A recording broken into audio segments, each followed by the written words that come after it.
Hello! We hope you're enjoying your stay at Toshi's place. To help you make the most of your time in Kamakura, we've prepared this sightseeing guide. Today we'll introduce you to Gokuraku-ji Temple. What an incredible spot this is. Gokuraku-ji is a place where every step really feels like a journey through time. It sort of blends deep history with this serene, compassionate spirit. It really does. Yeah, it's a living testament to a truly unique vision, quite unlike many other temples you might see. So today we're going to unpack its, well, surprising past, discover its present-day tranquility, and maybe give you some tips to make your visit truly special. Okay, let's dive into the history then. It sounds fascinating. This temple, Gokuraku-ji, it's nestled quietly over in western Kamakura, right? That's right. And founded way back in the mid-13th century. I mean, just imagine that. Established by Hojo Shigetoki, who was the third son of Hojo Yoshitoki, a really significant figure from the Kamakura shogunate. Absolutely. And what's truly remarkable about its origin, I think, is where Shikodoki actually chose to build it. You see, he retired from politics, and he intentionally picked an area known as Jigoku-dani, or Hell Valley. Hell Valley. Yeah, I know. It was a place kind of stigmatized because it was associated with abandoned corpses and, well, outcast communities. Not exactly prime real estate. Gosh, no. But Shigetoki's profound intent, his whole vision, was to transform that very space into a place of Buddhist salvation. That's incredible. So turning darkness into light, basically. Exactly. Now, he sadly passed away before seeing his full vision realized, but his sons, they carried on his will and completed the temple. And the first abbot. Your notes really highlight him. That's where it gets really interesting, isn't it? Oh, absolutely. The first abbot was Ninsho. He was a highly revered monk of the Shingon-Ritsu sect, and he's really considered a pioneer of social welfare here in Japan. Social welfare. How so? Well, from Gokuraku-ji, Ninsho engaged in these incredibly compassionate acts, providing medical care for the sick, aiding the poor. He even established a sanctuary for ill horses, known as Ababioya. A sanctuary for horses. That's amazing for that time period. It really was. And he didn't stop there. He also undertook civil engineering projects, things like building bridges and roads for the local community. Wow. Really practical help. Totally. These actions were rooted in his 10 vows, which was this deep commitment he made to save all sentient beings. And that spirit, you can really feel it still echoing in the temple today. So what did this all mean for the temple's physical appearance back then? I mean, was it this huge place reflecting that vision? Well, tradition says Gokuraku-ji was once a truly grand complex, like really big, mirroring the vastness of Kofukuji Temple in Nara. Which is massive. Exactly. And incorporating elements from other famous sites like Toji and Moroji. It's believed to have had as many as 49 subtemples. 49. Wow. Yeah. And a 13-story pagoda, a golden hall, a lecture hall. I mean, the grounds supposedly extended way beyond the current premises. Goodness. So why so big? Well, recent research suggests this immense scale might have been a strategic response, actually, related to the Mongol invasions in the late 13th century. Oh, interesting. Yeah, perhaps aiming to centralize important religious and cultural symbols here in Kamakura. So it wasn't just a spiritual sanctuary, it was maybe a cultural stronghold, too. That makes sense. But, like so many historic sites, it faced challenges, didn't it? Things changed. Unfortunately, yes. History wasn't always kind. Much of the temple complex was destroyed during the attack on Kamakura by Nida Yoshisada in the early 14th century. A really tough time. Oh, no. Yeah. And while there were some partial reconstructions later on, today really only the main hall and the temple gate remain from that original grand scale.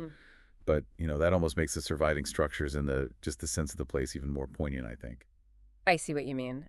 So despite those changes, Gokuraku-ji today is this peaceful retreat. History and serenity coexisting. And you mentioned seasonal blooms. It sounds beautiful.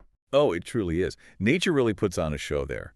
In spring, you'll find gorgeous cherry blossoms, the Someyoshino type, and delicate white wisteria. There's even a rare Yahito Ezakiwake sakura, which is this unique tree with both single and double-petaled blossoms. Pretty cool. Oh, lovely. And then during the rainy season, that thatched gate with blooming hydrangeas, it's just incredibly picturesque, like a postcard. I can picture that. Summer brings crepe myrtle and hibiscus, lots of color. And winter has its own quiet beauty with plum blossoms and daphne. Now, it doesn't have maybe the big, flashy autumn maples or ginkgo like some other spots. Okay. But it offers a quieter, really distinct fall atmosphere with flowers like red spider lilies and camellias. So something beautiful in every season, really. And it's amazing how Ninsho's legacy, his compassionate work, seems to live on there so strongly. It's palpable, yeah. The temple beautifully preserves his medical and welfare traditions. And for a tangible connection, you can actually see stone mortars and bowls right there in front of the main hall. The ones he used. Believed to be, yes. Used by Ninsho himself to grind medicinal herbs. It's such a direct link to his humanitarian work, isn't it? It really is a physical connection to that history. It makes you feel that compassion.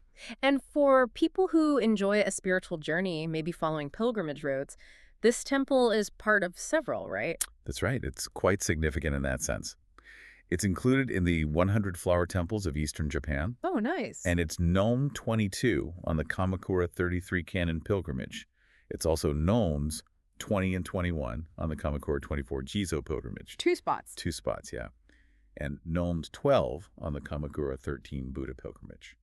So definitely a key stop on those routes. And beyond that, the temple is known for blessings related to healing and child rearing, which again reflects Ninsho's legacy. You'll see little Jizo statues around, like the Michibiki Jizo, these lovely symbols of guidance and compassion. That sounds wonderful. So how can our listeners really experience Gokuraku-ji today? Make the most of it. Well, honestly, simply taking a stroll through the grounds is powerful. You get that sense of the temple's past grandeur and Ninsho's enduring spirit. It's a place to just breathe. Yeah. But for an extra layer, you could maybe look up historical maps like the Gokuraku-ji Izu before you go. Oh, that's a great idea. It really helps you imagine the contrast, Yeah. between the quiet beauty you see now and the huge scale it once had. It adds a lot of depth, I find. That sounds like a wonderful way to connect with the past. Now, what about photos? Everybody loves taking pictures. Good question, and an important one for respecting the site.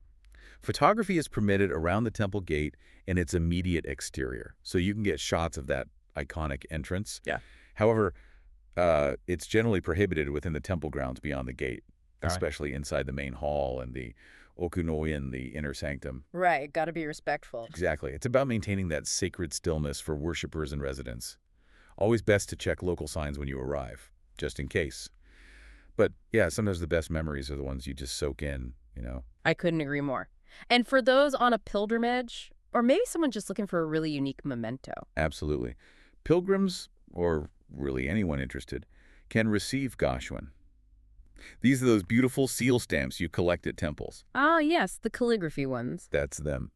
At Gokuraku-ji, you can get one inscribed with the name of Shakyamuni Buddha, the temple's principal deity. It's a wonderful, tangible memory of your visit.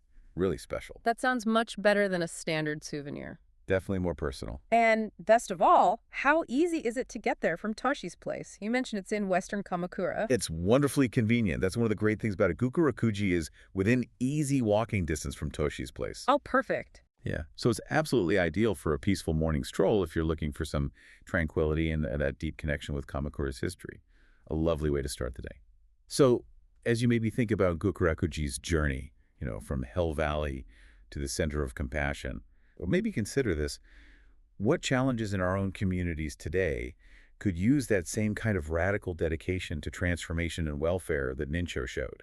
That's a really powerful thought to take away. It shows how relevant these old stories can still be. We hope this deep dive has given you a richer feel for this truly remarkable place. What did you think? We hope the rest of your stay at Toshi's place will be filled with wonderful memories.